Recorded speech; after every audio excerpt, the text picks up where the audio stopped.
Welcome to WagerTalk TV. I am Kelly Stewart, joined by Dave Koken. He's got his Dunkin' Donuts coffee. He's got his baseball sweatshirt on. I'm not ready for baseball season. Pitchers and catchers are reporting to camp now. Yeah, when you go to Arizona, you got to go, scope everything out. I haven't made my plans yet, but got to get down there for at least a handful of days. And, the nice thing about spring training in Arizona as opposed to Florida, it's way better in Arizona because all the ballparks are within an hour of each other. So you can catch 2 or 3 games a day, get a real good dinner someplace. It's nice down there. Scottsdale's awesome. I've never been. Maybe I'll add that to my to-do list. All right, but it's still basketball season. Let's talk about a nice matchup. On Sunday, Villanova, they do play, we're filming on Wednesday, they do play Providence tonight. Big favorite, looking for a bounce back after that Marquette loss. Ken Palm line, though, Nova -2 at St. John's. Your thoughts on this game? Game's at Madison Square Garden. It's going to be a big game atmosphere. The first game between these two was a toss-up.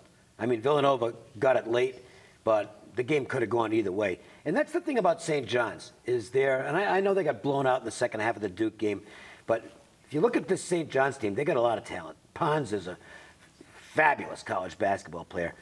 St. John's is their own worst enemy at times, and a good example was the Tuesday game against Butler. St. John's should have won this game going away, but they screw around with bad turnovers, just defensive lapses. It's all mental stuff. They did win the game by 4 in overtime, but it should have been a lot easier win than that. And that's the nagging part of St. John's is I know they can play with Villanova, but I don't know if they're smart enough to figure out how to win the game. And you're going to be talking about a situation here where you're basically in a pick-the-winner situation with the line being in the 2-3 range. It's not going to be any higher than that, certainly. And on paper, I can look at this and say I can make a real good case for why St. John's ought to be able to beat Villanova in this game.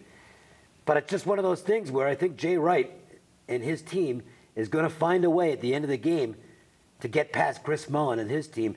Close, exciting, probably not a great bet, but I'd lean to Villanova. All right. $9 Monday at WagerTalk. Get all daily packages for Monday's action, plus college basketball, NBA, and NHL priced at only $9. This includes any 5% best bets, normally priced at $30.